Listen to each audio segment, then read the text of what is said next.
The Spanish Civil War raged from 1936 to 1939 and set a precedent for a new type of warfare that was to shape the 20th century. For Nazi Germany and the Soviet Union, Spain was to be the testing ground for a new type of deadly modern warfare.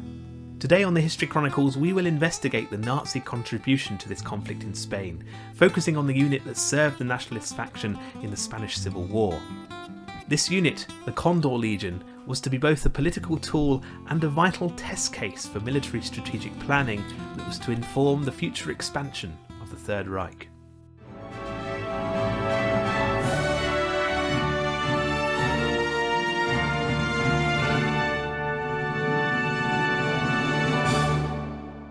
When a military coup toppled the government of the Second Spanish Republic in 1936, the leader of the Nationalist Army, General Franco, called out for support from Fascist Italy and Nazi Germany. In Germany's case, the demand was mainly for air support, firstly in the shape of air transports, but shortly after extended to a request for bomber and fighter aircraft.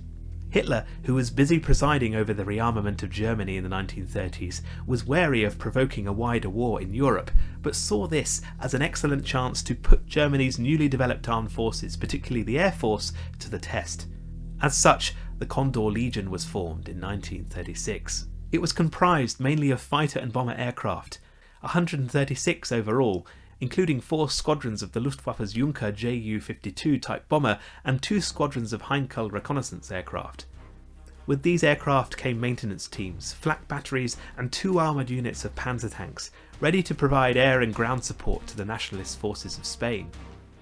In command was Hugo Sperl, a pilot in the First World War who was promoted under the Nazis to the rank of Brigadier General of the Luftwaffe in 1934. The Nazi condition for their offer of support was that the Condor Legion remain under German control when it was in Spain. It appears that General Franco was happy to accept this, given that his Republican opponents had already made significant headway in the Spanish capital Madrid in these early stages of the conflict. It was here in Madrid that German involvement in the war began. Franco advocated bombing of the entire city in an attempt to oust the Republicans. Sperl was happy to oblige. Mass bombings of this type gave the Nazis a good opportunity to see the impact that mass bombing raids had on civilian populations. However, Soviet-supplied fighters supporting the Republican forces scuppered the German bombardment from the air. Following this, Germany supplied new aircraft to the Condor Legion, namely the Henschel dive bomber and 2 prototype fighter planes that were to prove successful against the Soviet aircraft. The Condor Legion was upgraded with these planes. Its older models were passed on to nationalist control. As the conflict ramped up, so did the number of German personnel. 7,000 German men were part of the Condor Legion by the end of 1936. The battle for Madrid, however, was to prove too costly for the German command. Forces from Fascist Italy, similarly sent to aid the nationalist cause, were being picked apart by Soviet fighter planes and tanks. Rather than lose more men in the fight over Madrid, in 1937 Sperl agreed on a plan to focus instead on a series of attacks on weaker areas that were controlled by the Republicans. Kriegsmarine were also active in this period, and on the 20th of November 1936 2 U-boats were deployed to Spanish waters from the naval base in Wilhelmshaven. One Republican submarine was sunk as a result of this naval campaign, called Operation Ursula, and further German submarines may well have been sent to Spain in 1937. The next stage of the war, the so-called War of the North, was a large ground campaign which was mainly carried out by Franco's forces and the army of Fascist Italy. The Condor Legion, however, was to dominate the skies in this offensive.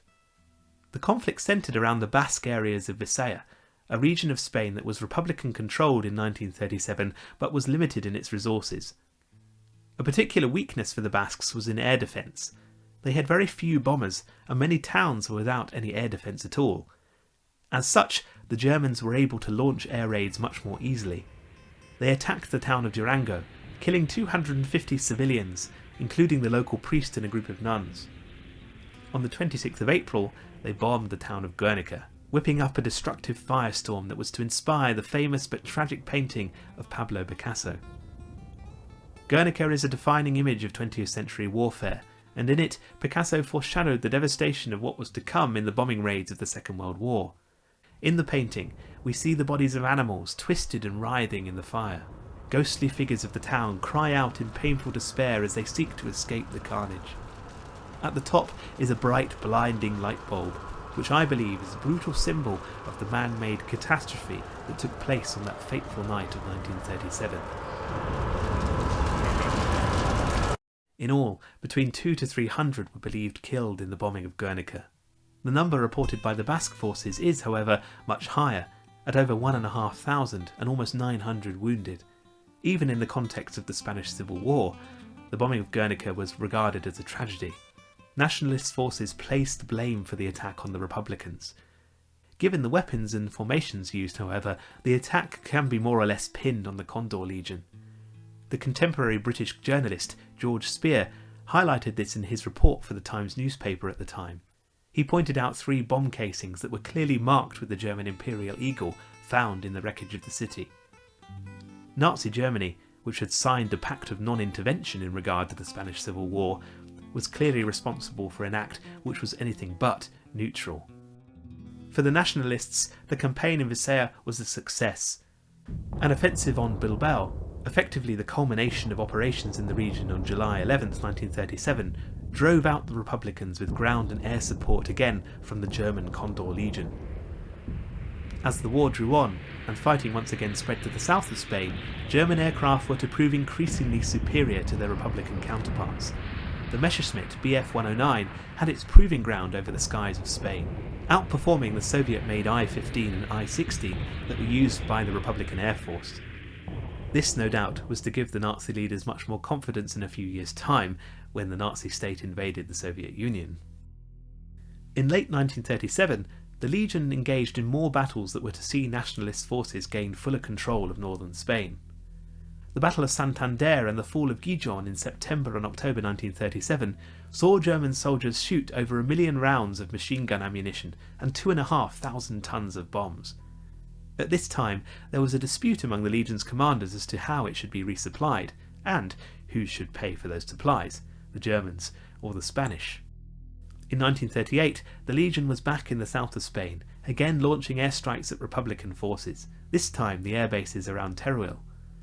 However, continued losses of men and materiel were proving to be a burden for the German economy. The bill was now at 10 million Reichsmarks per month, and came alongside the mounting escalation of armament needed for Germany's invasion of Czechoslovakia.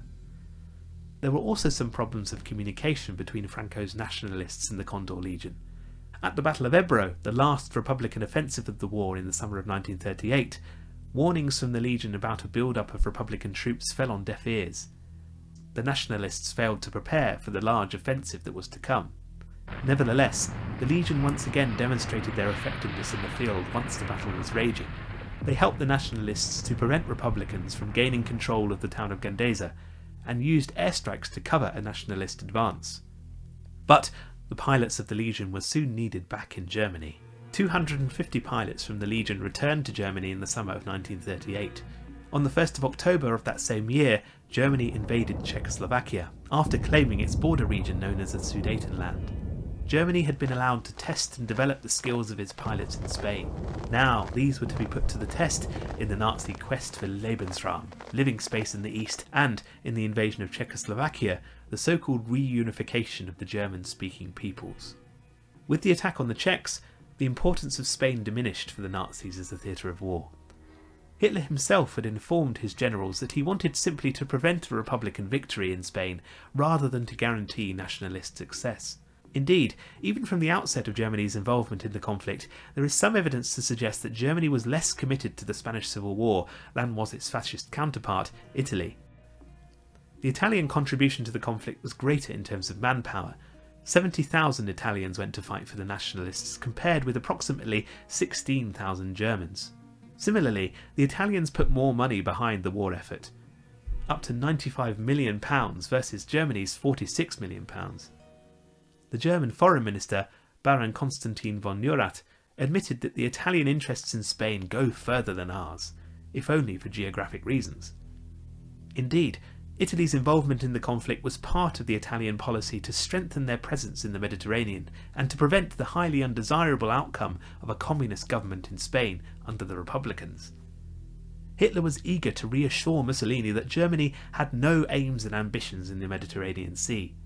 In return, Hitler highlighted to Mussolini that Italy should leave Germany alone to fulfill its ambitions in the takeover of Austria that was to come in 1938. A greater Italian presence in the Mediterranean also benefited the Nazis because it gave the British Empire another problem to deal with in the growing Anglo-Italian rivalry in that region. By 1939, a nationalist victory in Spain was looking more secure. After the arrival of more new aircraft from Germany, the Legion continued to aid the nationalists in the air. In particular, it was instrumental in mopping up the remaining air force of the Republicans in the early months of 1939. Wolfram von Richthofen, who was essentially in actual command of the Legion on the ground in Spain from 1937, returned to lead this final stage of the Legion's involvement. By the end of the war, the Legion comprised of 96 aircraft, a fifth of the entire nationalist fighting force. On the 28th of March 1939, nationalist forces entered Madrid in victory. Successive military defeats had cut Republican territory in two, and had seen the capture of its capital in the south, Barcelona. Following victory parades in Barcelona and Madrid, the men of the Condor Legion returned home on the 26th of May 1939.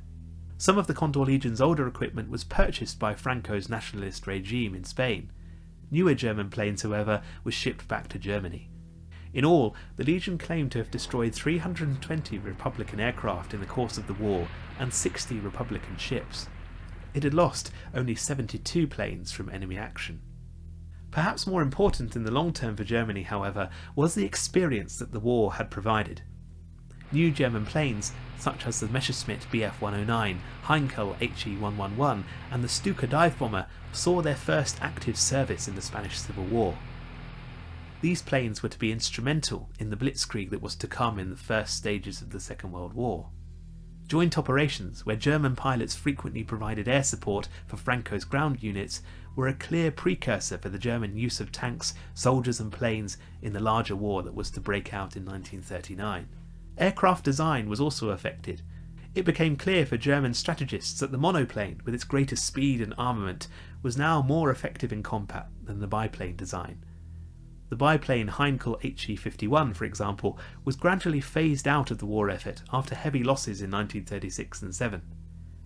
While important lessons were learned in this conflict, however, it is worth noting that military strategy was not perfected and still drew some criticism. The Italian Air Force, for example, continued to use and develop the ineffective biplane model after 1939 and well into the Second World War, to very poor effect in the outcome of its air campaigns.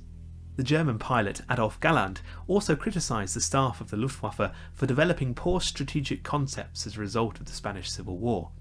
Nevertheless, what is clear is that these 3 years of conflict from 1936 to 1939 gave the German military machine invaluable experience in the field and foreshadowed the new type of warfare that was to come fully in the outbreak of World War II in 1939.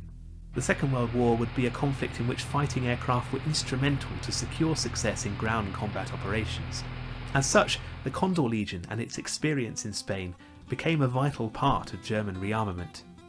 Its experience no doubt contributed to the development of new tactics and technology which were to underpin German successes in the opening stages of World War II. Thank you for watching this episode of the History Chronicles. Please do like, subscribe and sign up to our Patreon account if you can. I'll see you next time for another episode with some more history.